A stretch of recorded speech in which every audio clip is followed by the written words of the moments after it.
All right, North Memphis coming at you here. I am in my home in North Memphis, in the infamous 700 block of North McLean. I say infamous because of recent news. And I'm going to follow up on that for everybody because I see that my prior video has record viewership. Um, the Unfortunately, of course, we lost a senior at Rhodes College um, who is a Memphis native. Actually, I don't know if he's a Memphis native, but he is a longtime Memphis resident by the fact that he went to the local Lasallian Christian Brothers High School prior to going to Rhodes College and also Holy Rosary School for grade school, which is a uh, primary school attached to a church diocese. By the way, the beneficiary of the Memphis Italian Festival. I mean, it's the big fundraiser for that diocese. So, what do we have? They've arrested a male, Rainus Holmes is his name, age 36, who was detected in a motel uh, on equally reputational Summer Avenue, off of which I grew up, in Northeast Memphis, by the way. Uh, and they take them by the iPad that he had taken uh, from the deceased. Um, the affidavit the police gave revealed that there was a struggle for the weapon between the deceased and Mr. Holmes. I believe uh, after the decedent was shot, the shot that resulted hit the decedent's girlfriend in the arm, who I talked to, by the way. And of course, she is alive and kicking, except for a cast that she's wearing in the arm. But um, luckily, the uh, the main worry is over in the sense that we have caught the decedent. I mean, caught the assailant, one of the assailants, and the one who held the weapon. By the way, um, so uh, this is this happened while five people were in the house. So this is a pretty bold move, and of course would have required a weapon for three against five to be successful. Unfortunately, um, the other thought that I have is that you know, in spite of the fact that the decedent is who is a senior at Rhodes and a chaplain at Sigma Nu Fraternity here on campus, um, is that we all need to be more aware of our surroundings. Um, when we come back from a night out with friends on our way home, we all need to secure our premises. We live in a world with increased economic, well, not a world. We live in a country, mind you. We live in a country, especially a city, where there is more economic dislocation, where there is more um, homelessness, and there will be more homelessness until we make major changes and we decide to stand up for each other. Uh, we'll have more homelessness because the um, the moratorium, the various moratoria among the states on evictions are expiring. I believe Tennessee's moratorium uh, on these expulsions are expiring. If these evictions is expiring actually, so this presents a problem in which crime and crime against people and property increases. The causes of crime uh, against people and property, mind you, make no mistake, are primarily poverty. So unfortunately, in the land which is the highest, the biggest income, well, not the highest per capita GDP in the world, but definitely the highest uh, GDP in the world by far. Um, in total, we can do better. We can do better, but um, the problems we have are by design. I will go into that later, and the results of which are more crime. I can't say that in this particular case about this gentleman, Mr. Holmes. And I say gentleman with a very loose definition of such.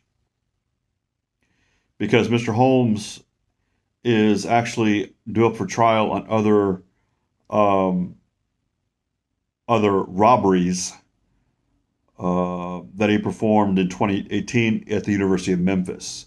So this gentleman Mr. Holmes has a certain way of operating. And in this case, he is a hardened, systematic criminal. And in this case, unfortunately, he had help. So we may not care about what happens or whether or not education is unfunded or underfunded in other districts.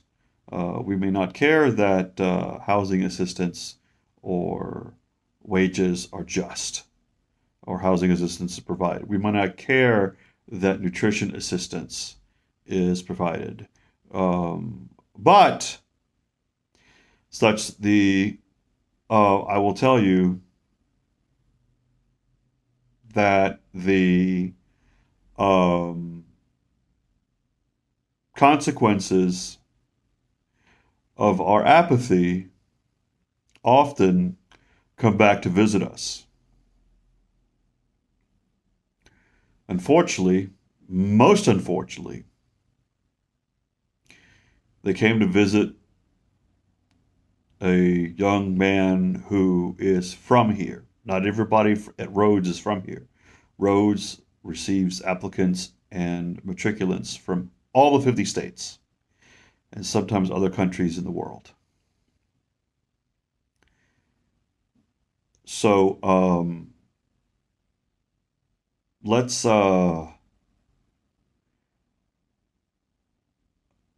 not speaking necessarily for the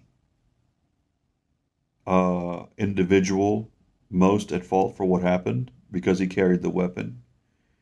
Maybe I'm speaking for the people who chose to join to assist him. But I will say that I definitely speak in favor of the communities not far from here, other parts of North Memphis. Okay? Other parts of the same zip code. In fact, most of this zip code of 38107, I would dare say, is distressed by these phenomena that I described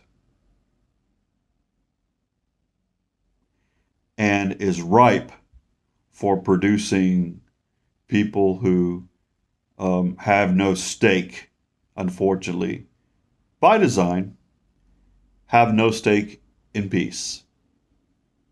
have no stake in self-improvement, and have no stake in um, living within the narrow lanes that are set for their sorry existence, economically, health-wise, educationally. Okay.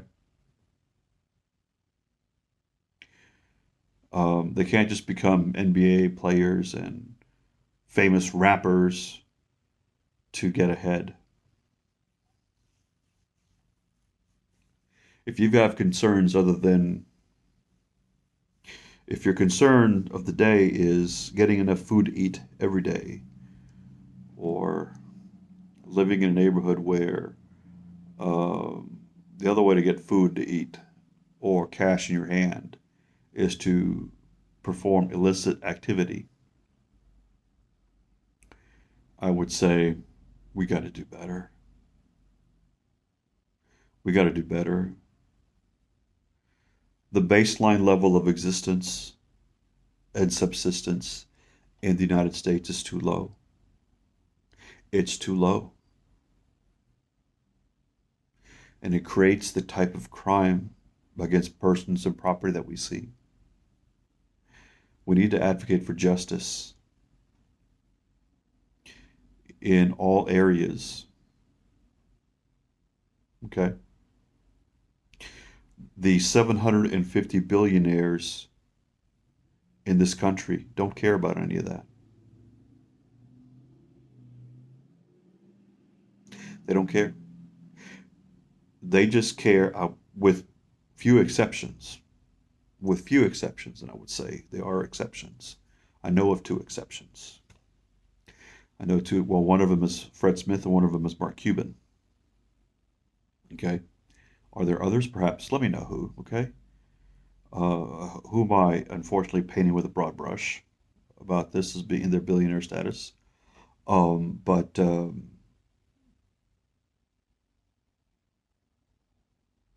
we need to do we need to do better.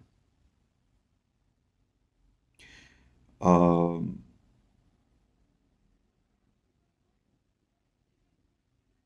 there's a lot of money to be made in jails. There's a lot of money to be made in war.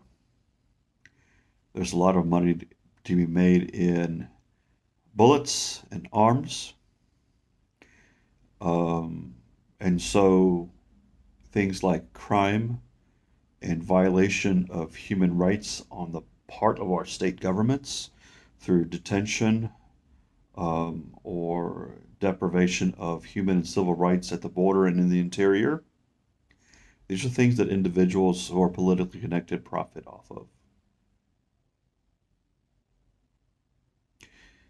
Also, poor education. The holders of these charter school contracts profit off of no sports or other after school programs or larger class sizes per teacher, because it costs money to do things the right way. It costs money to run a safe jail. Okay? It costs money to run a adequately funded school with programs that last all the way to the end of the workday for parents. It is the end of a gravy train for the extortionists who sell us insulin at 10 times the going rate worldwide. It is the end of a gravy train for people who sell bullets for law enforcement officers patrolling uh, distressed communities, and so on and so on. These people are much more, uh, have a lot more clout, given the fact that things other than one person, one vote determine their share of their political participation. Hint, hint, hashtag Citizens United. Hint, hint, filibuster. So, if we want to do as well as we should, And if we want the United States to be the best country in the world once more, then we need to get our act together as a city and as a country. And we'll see a hell of a lot less um, unfortunate murders at the hands of desperate people. So this is your boy, Friend Tinoco, coming at you from North Memphis. Bye.